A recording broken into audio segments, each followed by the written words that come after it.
Diamonds, gold, silver అన్నీ ఒకే చోట. Mukunda jewellery factory outlet ఇప్పుడు జూబ్లీ హిల్స్ అండ్ వైజాగ్ లో.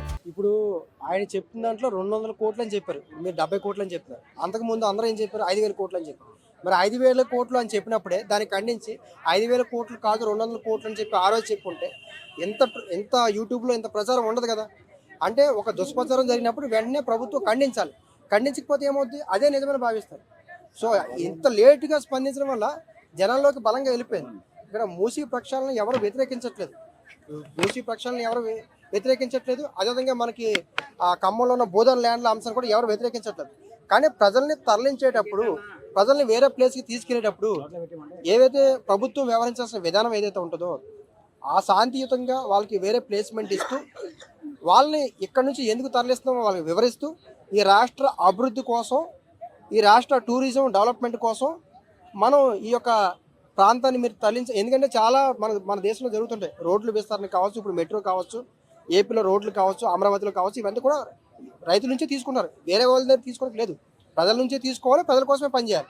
అలాంటప్పుడు ప్రభుత్వం వాళ్ళకి స్పష్టంగా భరోసా ఇవ్వాల్సిన అవసరం ఉంటుంది. ఆవేశపూరితంగాను ఉద్రేకపూరితంగా వ్యవహరించడం వల్ల ఇది అంత అంటే ఇది ఏదైతే అపార్ట్మెంట్లు కట్టిలో అదంతా కూడా 2004లో నిర్మించింది కదా. అప్పుడే ఆ ఎవరైతే ఇంజనీర్ ఆ సంబంధిత అధికారి కూడా 4 దగ్గరగా ఉంది, అంటే ఒక 60 మీటర్ల లోపు అటు ఆ డిస్టెన్స్ లో కట్టుకోవాలని చెప్పి వాళ్ళు నోటిఫికేషన్ కూడా ఇవ్వడం జరిగింది. అయినా కూడా బఫర్ జోన్ లో బిల్డింగ్ కట్టినందువల్లనే ఈరోజు ఆ విధంగా చేయాల్సి వచ్చిందని చెప్పి రేవంత్ రెడ్డి గారు మాట్లాడుతున్నారు. దీనిపై మీరు అందులో తప్పులేదు. కానీ కట్టినప్పుడు అధికారులు ఏం చేశారు? రేవంత్ రెడ్డి గారు చెప్పింది కరెక్ట్ సబ్జెక్టే. కానీ కట్టినప్పుడు అధికారులు ఉంటారు కదా, ఆ ఏరియాలో ఎంఆర్ఓ ఉంటారు కదా, ఎంఆర్ఓ పర్మిషన్ లేకుండా, ఆర్ఓ పర్మిషన్ లేకుండా, ఆర్ఐ విజిట్ చేయకుండా, ఏ పర్మిషన్ లేకుండా బిల్డింగ్లో ఇటు కట్టరు కదా. అలా కట్టినప్పుడు అధికారులు ఆ రోజు పర్మిషన్ ఇచ్చిన అధికారులు మరి ఈ రోజు ఎందుకు తప్పించి ఆ రోజు పర్మిషన్ ఇచ్చిన అధికారులు అందరూ శిక్షించాలి. ఎందుకంటే వీళ్ళే పర్మిషన్ ఇస్తారు, వీళ్ళే కట్టుకొని ఇస్తారు, మళ్ళీ వీళ్ళే కూల్చేస్తారు. ఇది రాంగ్ స్ట్రాటజీ, రాంగ్ వ్యవహారాలు అనమాట. అంటే ఇక్కడ లంచాలకు ఆశపడి ఈ విధంగా కట్టడాలకు అనుమతులు ఇచ్చారని చెప్తున్నారు. చాలా ఈ రోజు జరుగుతున్న అక్రమ కట్టడాల వెనకాల అధికారులు సపోర్ట్ ఉంటేనే ఏమైనా అక్రమ కట్టడం కడతారు.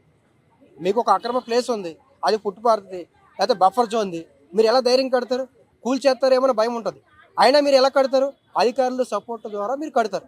అంటే ఆ రోజు సపోర్ట్ ఇచ్చిన అధికారులు మరి ఈరోజు ఏమయ్యారు? ఆ రోజు ఎవరైతే అధికారులు పర్మిషన్ ఇచ్చారో వాళ్ళందరూ శిక్షించాలి. ఇప్పుడు బోధన ల్యాండ్ల అంశం కూడా నేను అదే మాట్లాడాను. ఆ రోజు వీళ్ళు గుడిసెలు రేకుల షెడ్లు వేసుకున్నారు, కొంతమంది అమ్ముకున్నారు, మరి అలా కొంతమంది రిజిస్ట్రేషన్ జరిగింది, కొంతమంది పట్టాలు రాసుకున్నారు. మరి అవన్నప్పుడు అధికారులు సపోర్ట్ లేకుండా మీరు చిన్న ఎగ్జాంపుల్ చెప్తాను, ఇంత పెద్ద ల్యాండ్లో కనీసం ఒక్క అధికార సపోర్ట్ లేకుండా కూడా ఎవరు సామాన్యులు మూవ్మెంట్ చేయరు. ఎందుకంటే పెట్టుబడి పెట్టిన తర్వాత కూల్ చేస్తారన్న భయం ఖచ్చితంగా పబ్లిక్ ఉంటుంది. కాబట్టి ఎవరైతే అధికారులు సపోర్ట్ ఉంటేనే వీళ్ళు కడతారు. అలా అధికారులు ఇచ్చిన సపోర్ట్ ఎవరో ఆ అధికారులు బయటికి వస్తే కనుక రేపొద్దున ఈ ప్రభుత్వం వచ్చినప్పుడు వీళ్ళకి అనుకూలంగా డబ్బులు తీసుకుంటారు. ఆ ప్రభుత్వం మారిపోగానే ఆ ప్రభుత్వం కూల్చేయమని, అంటే వీళ్ళ దగ్గర డబ్బులు తీసుకొని కట్టుకోమంటారు, ఆ ప్రభుత్వం రాగానే డబ్బులు తీసుకొని కూల్చేయమంటారు. ఇది ఎక్కడ విధానం? ఏదైతే ఇప్పుడు మూసీ నది పక్కన ఉన్న అపార్ట్మెంట్ కానీ ఆ బిల్డింగ్ కానీ ప్రతి ఒక్కరికి కూడా ప్రత్యామ్నాయంగా ఏదో ఒక సోర్స్ ఏర్పాటు చేసిన తర్వాత వాళ్ళకి పూర్తి ఇంటిమేషన్ ఇచ్చిన తర్వాతనే హైడ్రా వెళ్ళి కూల్చివేయడం జరిగిందని చెప్పి నిన్న రేవంత్ రెడ్డి గారు మాట్లాడారు. ఎటువంటి ఇంటిమేషన్ లేకుండానైతే హైడ్రా అక్కడికి వెళ్ళలేదు, ఆ పని చేయలేదు, వాళ్ళకి ముందే నోటిఫికేషన్ జారీ చేసినాం మేము అని చెప్తా ఉన్నారు. మరి ప్రజలేమో దానికి విరుద్ధంగా మాట్లాడుతున్నారు. దీనిపై మీ స్పందన? ఇక్కడ ప్రతి ఒక్క బిల్డింగ్కి ఒక ప్రెసిడెంట్ ఉంటున్నాడు, ప్రతి ఒక్క కాలనీకి 10 మంది లీడర్లు ఉంటున్నారు. సో ఈ అంశం అక్కడ చాలామంది మాట్లాడుతున్నారు, మాకు ఎక్కడ ఇన్ఫర్మేషన్ లేదు అంటే వాళ్ళ నోటీసులో ఏముందో తెలియదు. మేము మూసీ ప్రక్షాళన కోసం మీ బిల్డింగ్ అవసరమైతే మేము తీసుకోవచ్చు అని రాశారు, లేకపోతే మా మూసీ నది అవసరం కోసం మీ బిల్డింగ్ తక్షణమే తీసేస్తామని అన్నారు. అక్కడ మెన్షన్ చేసిన విధానం అంటే మీది అవసరమైతే అని రాశారు, అసలు నోటీసులో ఏముందో తెలియదు. సో ఒకవేళ నిజంగా కనుక వాళ్ళు చెప్పాలనుకుంటే బహిరంగ కూడా చెప్పచ్చు కదా అధికారులు, సీక్రెట్ నోటీసులు ఎందుకు పంపించారు? ఇంకో అంశం ఏంటంటే ఏదో ఇస్తాము, డబుల్ బెడ్రూమ్ ఇస్తాము, సింగిల్ బెడ్రూమ్ ఇస్తాం కాదు, ఈక్వల్ జస్టిస్ జరగాలి. అంటే వాళ్ళు సుమారుగా చాలామంది చెప్తారు ఈఎంఐలు ఉండిపోయాయి అనేసి, వాళ్ళు ఈఎంఐలు కూడా కట్టాలి. మరి వాళ్ళ పరిస్థితి ఏంటి? అవి కూల్ చేస్తే ఈఎంఐలు కట్టాలి, ఈఎంఐలు ఆగడానికి లేదు, మరి ఆ ఈఎంఐలు ఎవరు కడతారు? ఇదంతా కూడా ఈక్వల్ జస్టిస్ జరగాల్సిన అవసరం ఉంటుంది. సమాన అన్యాయానికి సమాన న్యాయం జరగాలి. అప్పుడే వ్యవస్థలో ఒక మనిషికి కానీ, ఇది మెట్రో సిటీ, హైదరాబాద్ ఒక మెట్రో సిటీ అయింది, ఇప్పుడు గ్రామీణ ప్రాంతం కాదు.